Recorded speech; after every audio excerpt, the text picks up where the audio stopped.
ନୂଆ ବର୍ଷ ଆରମ୍ଭରୁ ହେବାକୁ ଯାଉଛି ବର୍ଷା। ପଶ୍ଚିମା ଝଡ଼ ପ୍ରଭାବରେ ରାଜ୍ୟରେ ରହିଛି ବର୍ଷା ସମ୍ଭାବନା। ଜାନୁଆରୀ ମାସର ପ୍ରଥମ ସପ୍ତାହ ଶେଷ ଆଡ଼କୁ କିଛି ଜିଲ୍ଲାରେ ହାଲୁକା ବର୍ଷା ହୋଇପାରେ ବୋଲି ପୂର୍ବାନୁମାନ କରିଛି ଆଞ୍ଚଳିକ ପାଣିପାଗ ବିଭାଗ। ଏନେଇ ସୂଚନା ଦେଲେ ପାଣିପାଗ ବିଶେଷଜ୍ଞ ଉମାଶଙ୍କର ଦାସ। ଆଗାମୀ 5 ଦିନ ପର୍ଯ୍ୟନ୍ତ ରାତି ତାପମାତ୍ରାରେ କୌଣସି ପରିବର୍ତ୍ତନର ସମ୍ଭାବନା ନଥିବା କହିଛନ୍ତି ପାଣିପାଗ ବିଶେଷଜ୍ଞ।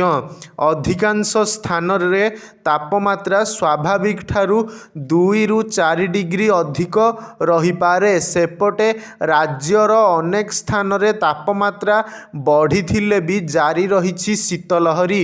ଆଭ୍ୟନ୍ତରୀଣ ଜିଲ୍ଲାରେ ଶୀତ ଅଧିକ ଅନୁଭୂତ ହେଉଛି। ପଶ୍ଚିମ ଓ ଦକ୍ଷିଣ ଓଡ଼ିଶାର ବିଭିନ୍ନ ଜିଲ୍ଲାକୁ କୁହୁଡ଼ି ସତର୍କତା ଜାରି ହୋଇଛି। କଳାହାଣ୍ଡି, କନ୍ଧମାଳ, ରାୟଗଡ଼ା, କୋରାପୁଟ, ସୁନ୍ଦରଗଡ଼, କେନ୍ଦୁଝର, ମୟୂରଭଞ୍ଜ, ନବରଙ୍ଗପୁର, ସୋନପୁର, ସମ୍ବଲପୁର, ବରଗଡ଼ ଓ ବଲାଙ୍ଗୀର ଜିଲ୍ଲାର କିଛି ସ୍ଥାନରେ କୁହୁଡ଼ିର ସମ୍ଭାବନା ରହିଛି।